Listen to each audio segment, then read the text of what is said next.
Good morning, everybody. My name is Crystal. Welcome to my YouTube channel. It's Saturday morning. Good morning. It feels warm. I haven't had to put the heating on at all so far. So it's a warm, mild November. We even had a bit of sunshine outside yesterday afternoon, which was lovely. Good morning, everybody. My name is Crystal. I'm here in my flat in Rochester, Kent Medway, United Kingdom. Good morning to everybody all around the world. Wherever you are, whatever you're doing, I wish you a wonderful weekend. All I do is keep safe. Keep my pets safe, keep me safe. And a lot of the time, yes, I am indoors. Hence, I'm doing YouTube videos, which helps me get my story out, and I try and help other people as much as I can. And I think everybody's story should be heard, whoever they are, wherever they're from. I think everybody's story should be heard. We're all unique. We're all special. We all deserve to be heard. There are many of us out there that do feel invisible. There are people out there suffering from hunger in other countries. There are people suffering all around the world, just not where I live. So I think everybody's story should be heard. Sometimes I mean to get my point across, but come out saying the wrong thing. And if anybody ever feels offended, I don't mean it. I'm trying to express myself and try and get a point across, and sometimes it may come across not in the right way, but I don't mean it in that way. I'm trying to explain what I'm going through, and it's very, very hard to do that without upsetting some people. I do apologise. What I'm going through is very unique. It's very exhausting. It's very upsetting. I don't know why people are doing it, and I try and explain it without offending other people. I don't mean to. So last night I took Max out for a walk, as I normally do. Fireworks going off, and they will go off probably till the new year now, because people set fireworks off on New Year's Eve as well. So normally, once fireworks are sold, they go off for months. So basically, I went out last night expecting loud bangs, because it's the weekend after bonfire night, usually the fireworks go off. So it was Friday night, wasn't going anywhere special, just put my coat on, took Max out in the dark. There were people about, fortunately, because it can feel very, very cold, and I live in an isolated world, and I have done since I was a child. So when some people are about, it's a bit more bearable what I'm going through. So basically, there were people about. There were families with children about, mothers with kids. I walked up like I usually do, past car parks, up to the Rochester Riverside office, and I smelt drugs, cannabis, which is everywhere I go, going right back to 2017. I was reading one of my journals from 2017, almost 10 years ago. The cycle repeating itself. My journal repeating itself. And obviously I moved down to Chatham first, because Chatham is where my mum and dad lived in 2008. So I came down to Chatham Medway in 2008, and I was writing a diary then about what I was going through. It was a small diary in a reporter's notebook. because I couldn't believe what was going on. I don't think anybody can. Nobody can understand. Nobody can help. It's just one of these things which I just keep writing down. What's going on?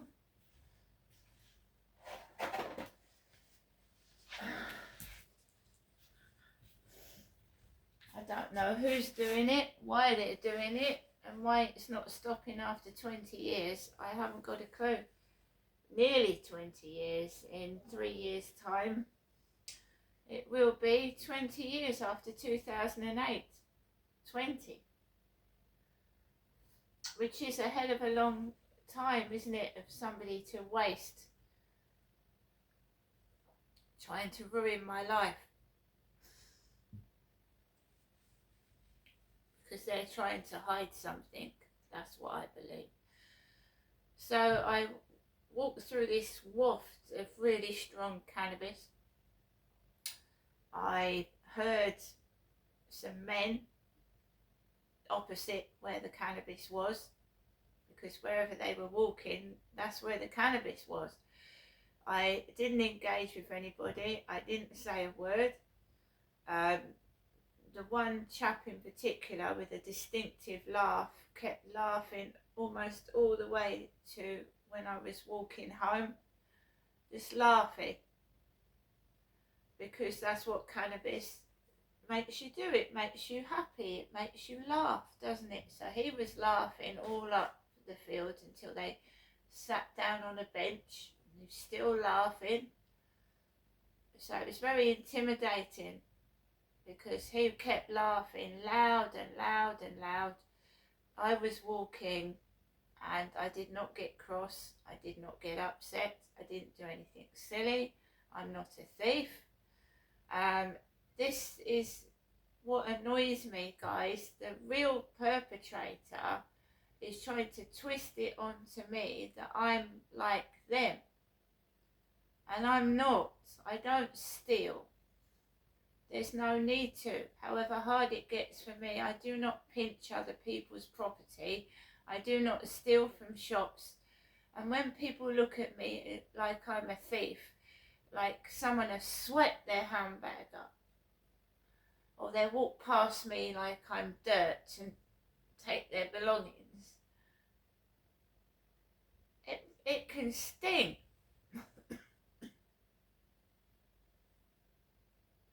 I'm not like that at all. But until I heard about gang stalking and things like that, I didn't know what was going on. I was the good girl at school. I was the girl that helped the teacher. I was the child that really never spoke very much. I didn't. But yet they would find something to punish me for. I remember 2 instances when I was a little girl, right? My hair was blonde when I was younger. It was bright blonde. And I wouldn't say I was an ugly child, because I wasn't. I wasn't the prettiest girl in the class, but I certainly wasn't ugly. And my teeth were straight when I was a little child. Perfect teeth.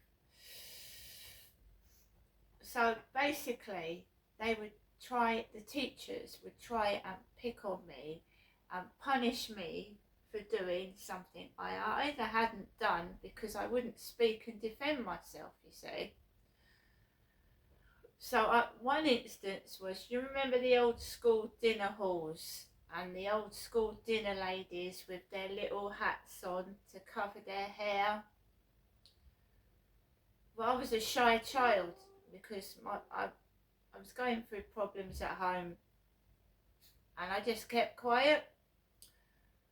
So one of the punishments back in the day, I don't know what school's like now, I haven't got young children, but when I was a little kid, if you spoke in the dinner hall, you had to stand in the corner with your hands on your head.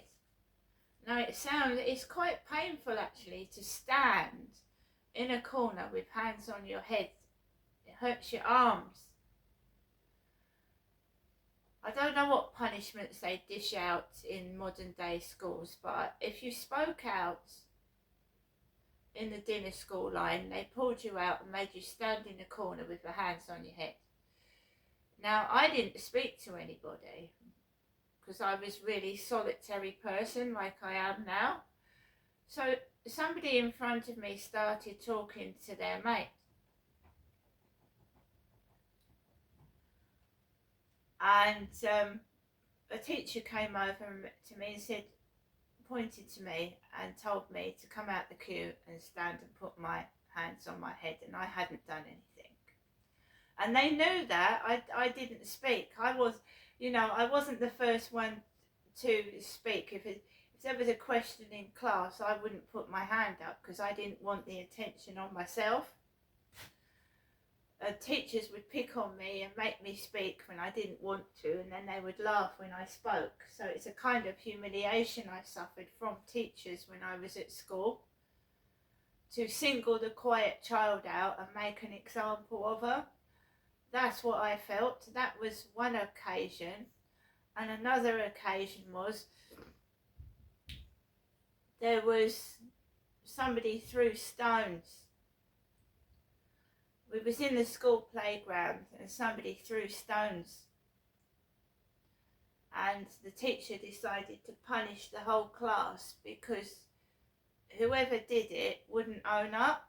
That's another thing they did. If someone didn't own up, the whole class got punished. So my dad used to hit me. He used to punish me for being naughty. So I would get a spanking if I did bad stuff. So even though I didn't throw stones and the whole class was punished, so we had to stay like an hour out of school. Detention they called it, didn't they? And right, people in glass houses should not throw stones about 50 times. And you weren't allowed to leave the class until you'd written, people in glass houses do not throw stones 50 times. And then I would get home and then my dad would give me a good spanking. And I think the teachers must have known this, because this went on for several times while I was at school. My dad beating me, getting punished at school for something I didn't do, going back, and then my dad would beat me again.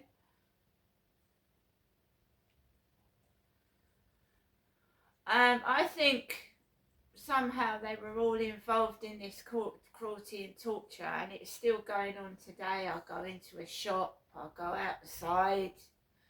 I've been humiliated all my life. It's nothing to me now.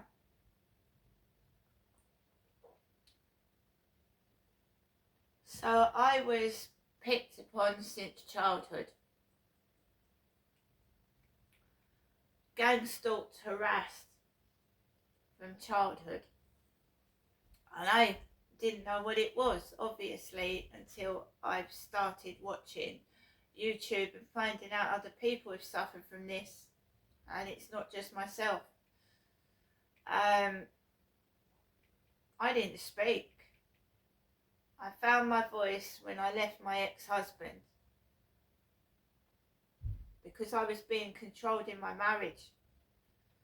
So from my parents, I got married and I started getting controlled in my marriage, and I remained silent, and I was being abused in my marriage and I remained quiet.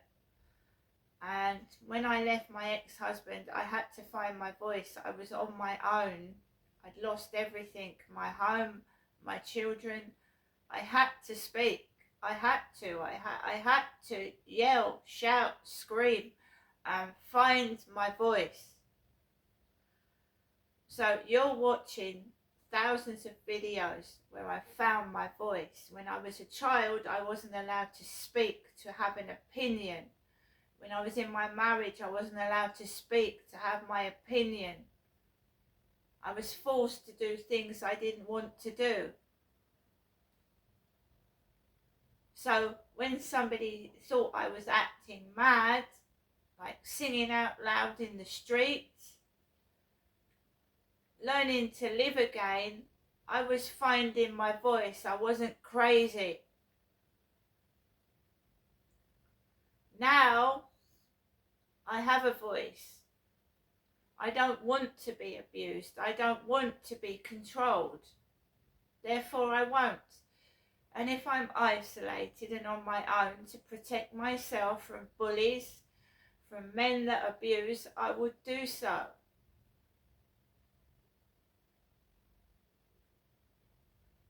I have been repressed for several years. I've been tortured. I've been abused. I'm lucky to be alive. I am. And I will continue to fight and keep these dirty men off me. I am not their toy. I am me. I am going to protect myself. I want peace. I want to be left alone. Their noise is not my noise. Their noise is my peace.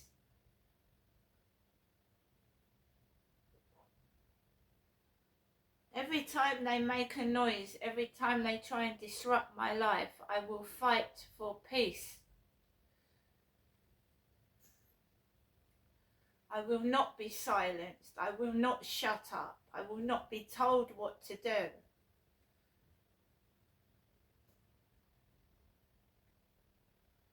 Alexa, good morning. Good morning, and happy birthday to American channel HBO, which revolutionized TV. Just 365 people saw its first transmission, whilst over 40 million people watched the final season of Game of Thrones. Not a bad uplift. Alexa, what's the time, please? Good morning, Crystal. The time is 8:32 a.m. Alexa, what's the date today? Today is Saturday, the 8th of November. Alexa, what's the weather like? Currently, in Rochester it's 9 degrees Celsius with mostly sunny skies. Today, you can expect intermittent clouds, with a high of 14 degrees and a low of 6 degrees. Alexa, tell me a joke. What did the egg say when she was late for breakfast? I've got to scramble. Alexa, which celebrity was born on this day?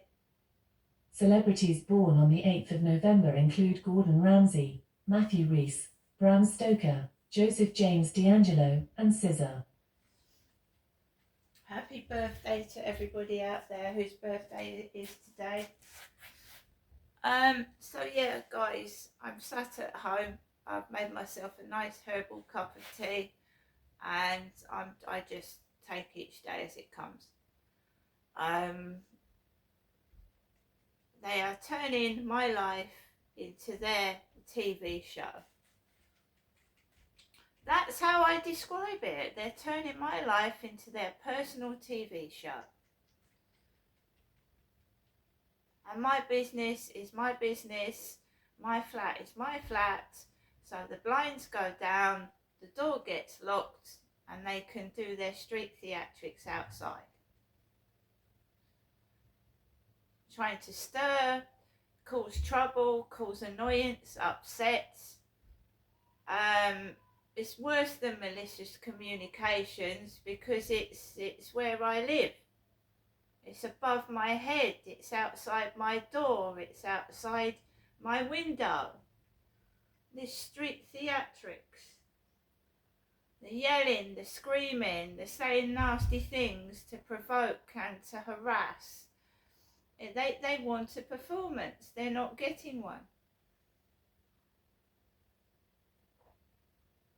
Trying to lure you out onto the balcony and then they can start their cruelty. I'm not interested. I'm not. Inside my flat, it's my little haven. It's where I can read, I can watch the telly, I can keep away from them. And even if they were, say they were watching and they were listening, you know, they're going to sit there getting bored because I'll read a book. I'll watch a film for 2 hours. And then they're really not getting anything if they are trying to turn my living room into a TV set. They're not getting anything. No one comes back to my flat because I don't want anybody to go through this. It's bad enough me going through this, inviting friends and family back to this flat where we're all being made fun of. I wouldn't do it to somebody, it's cruel. So they keep wishing, they keep hoping. They've put me in a flat that's next to a travel lodge. You know, like what happened in my other flat. Yeah, I think that it would be a continuation from that. Getting past exes to contact me on the phone to try and get me to meet them again. No. I know what's going on. But they won't stop. They won't set me free. While there's still a spark of hope, they might get a bit of entertainment out of myself. They will not leave me alone. It's pretty damn sad, but that's it. That's the nail on the head. While there's still that little spark there that they might get a bit of satisfaction out of what they're doing, they'll still do it. So yesterday afternoon was a prime example. I'm not a man, I'm a woman. So getting women to dress in a provocative manner in front of myself when I'm a woman. Not interested in women. How many more times do I have to say that? Getting women to sit on benches, legs sticking out. I'm not interested in women. I'm totally heterosexual and I'm interested in men because I'm a woman. Yesterday was full of women acting provocatively in front of myself.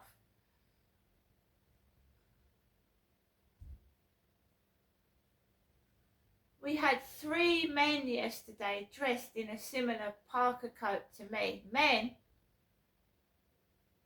dressed in a similar parka coat. And women, some of them dressed in hardly anything.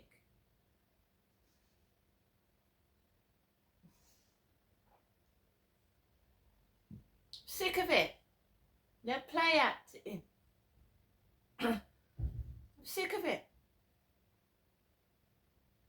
My TikTok, I'm not a man. I'm not a man.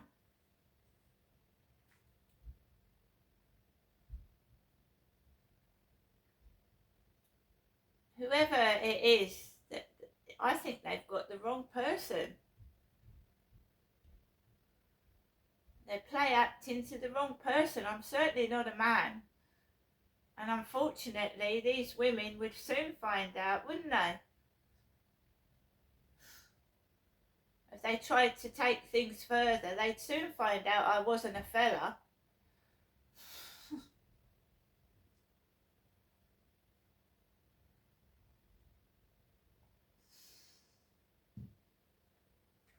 It's ridiculous. So every time I go out, there's cannabis smell. Come back home, just makes me feel giddy, sick. There's no one in my flat. I don't bring anyone back into my flat. We've got a stalker that thinks I'm the fucking hooker of Rochester, and I haven't had a relationship for 8 years. Seriously. If I do a video where I'm being a woman, I'm wearing a skirt and I'm showing my cleavage because I'm a woman, then I'm ultimately a slag, a slut, a whore. This is what happens. So I go around in a heavy coat, trousers and trainers, and then I'm a man. So they can't make up their minds. You know, I'm just called everything under the sun. I get used to it. Female newsreaders and weather broadcasters get inundated with males calling them filth. One MP lady said, I don't look at the comments anymore. I just delete them. She says, hold my hands like that, press the delete button, don't even read the filth they're writing.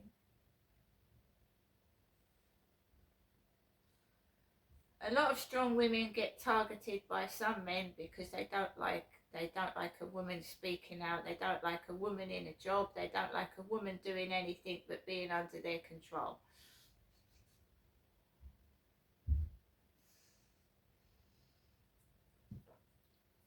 And that is that. So when I came back yesterday afternoon, it had been fairly quiet all morning, and then we just wait for it, the calm before the storm.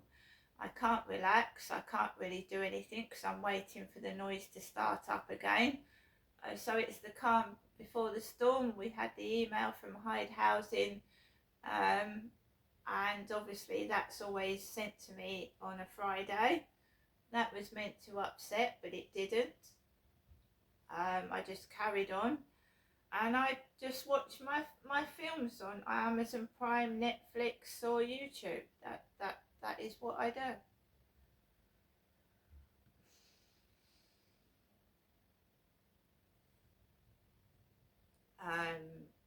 I'm not lonely. I've got my pets.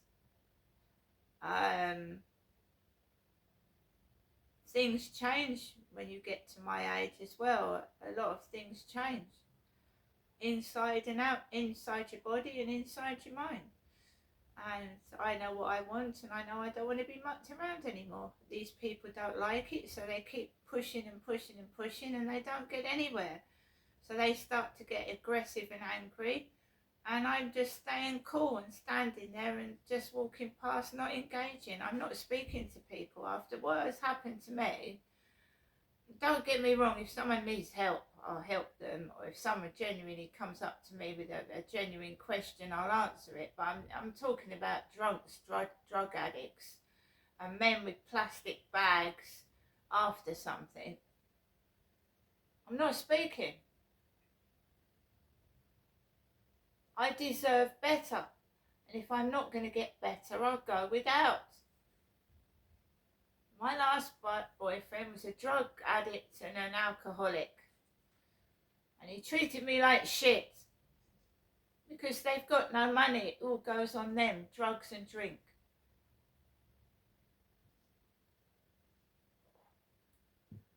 They go down your handbag, steal your money, and you've got no life. You're funding their habit. I'd rather be on my own. Anybody that's been with me, right, over the years, has treated me like dog shit. They've used me for what they want and then left me behind. And if you want me now, it's too bloody late. See you later.